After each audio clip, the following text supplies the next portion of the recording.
I built this guitar out of garbage, and if I'm being honest, I've always kind of felt like I cheated on it. I built the whole thing from scratch, except the neck.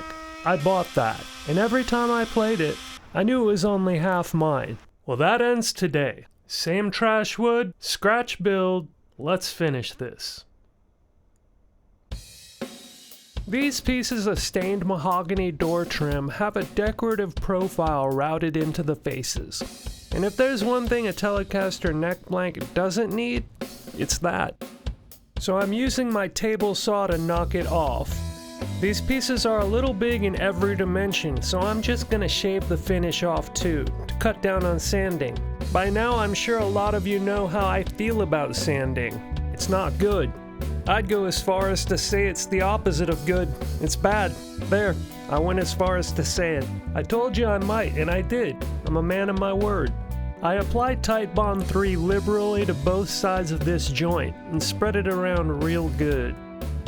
I do my initial clamping at regular intervals and mop up the squeeze out with sawdust while it's still sloppy, as is my preferred method.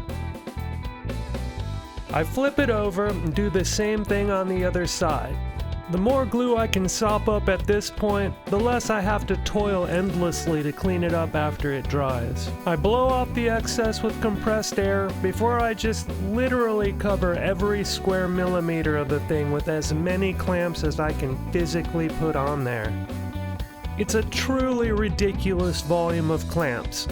Never let it be said that Skinner Guitars doesn't take clamping very seriously. Ask any woodworker if they can ever have enough clamps, and they'll tell you the answer is no. It'll likely be an incredulous no. There may even be some mild to moderate scoffing. My feelings on clamps and those on sanding implements are on the extreme opposite ends of the like-dislike spectrum. Clamps being on the end clearly labeled yay, and sandpaper etc. on the end marked boo, hiss. Anywho's, I route out the truss rod channel and insert my highest quality dual action truss rod, because when you care enough to send the very best, you send a high quality dual action truss rod. I've been shaving fretboards off of this chunk of sapele for a year now. It never seems to get any smaller. I keep cutting pieces off and it keeps staying the same size. It would be cooler if it were money or gold, but this is okay too, I guess. I mean, magic is magic. I've got the fretboard glued up, and now it's time for 900 clamps again. I have considered using the surgical tubing method for this type of glue up, but if I'm being honest, I just derive a lot of personal satisfaction from using a comical number of clamps whenever humanly possible. You understand.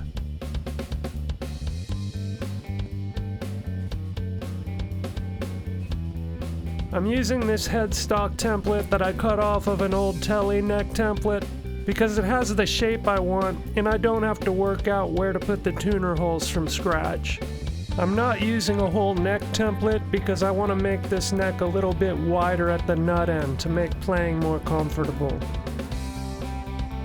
As per usual, I'm using my bandsaw to rough cut the shape of the neck and headstock. I cut as close as I can to my lines without touching them because I like to make my palm router do as little as possible when cleaning up the cut. I always use at least 3 clamps for this because I don't want my straight edge moving around on me, which means I can only do about 8 inches at a time. I use my oscillating belt sander to finish refining the headstock shape. This is really the only kind of sanding that doesn't create an existential crisis for me. I use my digital calipers to score a line at the exact thickness I want to sand back to and just fill in that line with pencil so I can see it better while I work. I mark the tuner hole locations and drill the pilot holes so I don't need to find them again later. I use a fret slotting template to mark all of my fret slots and fret marker locations. I cut all my fret slots to the proper depth. I don't have a fancy fret slotting jig, so I just keep my saw perpendicular to the fretboard with the perfectly squared end of my level.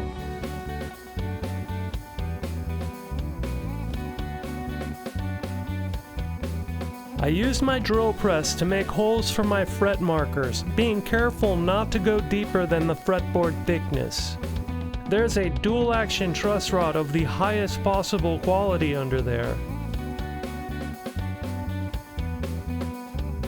I almost always use oak dowels as fret markers, and this is no exception.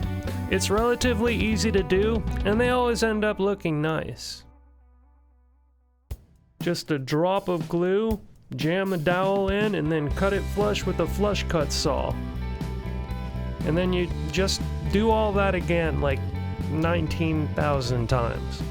By the way, if you like watching me do this type of thing, it'd be amazing if you'd like, subscribe, comment, and share. It's free for you and it really helps me out a lot. Thanks in advance. I mark up my fretboard with a pencil so I can see my progress while I'm radiusing it. I'm going with a 12-inch radius on this one as an experiment. I normally use a 9.5-inch radius, but I thought maybe if I go a bit flatter, I'd be able to play more like Joe Satriani. My theory is my inability to shred has always been too much fretboard radius, and it's completely unrelated to my insufficient practice. I think it's possible these side dots could also help. I'm doing a silly thing and using bamboo skewers as dowels for these. I'm basically 85% whimsy, by volume, of course. Once they're all in, I sand them back to flush with the fretboard and use my flush cut saw to clean the sawdust out of my fret slots. I cut off the excess fretboard with my bandsaw and shape the heel end of the neck to fit perfectly in the neck pocket.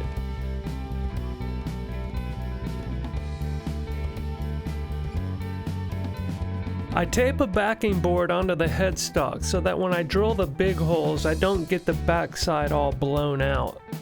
Please join me in congratulating myself on just leaving that mom joke just sitting there. This is what personal growth looks like, people. I'm leaving my fret wire radiusing jig at about 10 inches because I want it tighter than the fretboard. I tap in the ends first, so when I tap in the middle, it forces the edges outward, helping the wire barb set even better. Of course, I've also taken to using this arbor press I converted into a fret press pretty routinely as well. I tried using the every other fret method, and Ted was right. I ended up with 2 extra lengths of fret wire instead of the normal 1. Math is fun. Once all the frets are set, I snip off the ends with my fret end snips, if you can believe that. I have this nifty fret end filing jig I bought on Amazon for about $20. It can hold the file at 90 degrees to file the frets flush, and at 45 degrees to add a bit of a bevel. I've also found that using my crowning file at a 45 right on the edge of the fret goes a long way towards achieving that semi-hemispherical ends look. And with that, it's time to contour the neck, or as my mom likes to call it, the handle. And if you don't think that's funny, I don't think we can be friends. I use my Shinto rasp to shape the handle into a contour that I find most comfortable. It's kind of a modern C shape. Once I've hogged off the bulk of the material, I do the final shaping with some 60 to 80 grit sandpaper. After going up through the grits, I apply several coats of wipe-on poly. Most experts will obviously agree that this is the absolute best finish for guitars. Just ask them, they'll tell you. They definitely won't want to fight you or insult your mom. You know we're entering the home stretch when you see me taping up the fretboard. We're just a few short steps away from finding out if this was worth doing or not. I mark all the frets with Sharpie and give them a quick level with a 320 grit sandpaper on my leveling beam. It probably seems like I'm doing a lot, but I'm not applying much pressure at all. I don't want to remove more material than I have to. I reapply the Sharpie and restore the crowns to the frets. I use progressively finer grit sandpaper to remove deep scratches. Then I use a polishing compound with my buffing wheel on my rotary tool to make them shine like chrome. Then I apply my lovely Skinner Guitars Waterslide headstock logo and clear over the top of it. You can't tell here, but in real life there's 24 hours between those two steps. I cut and shape a custom bone nut. I do the biggest part of the nut slotting off the neck because it's easier, and I don't have to worry about beating up the new headstock. I install the locking tuners. They aren't new, they came off the original neck, and I like them, so I'm keeping them. And I did like the old neck, but this one suits her so much better. This was a good call.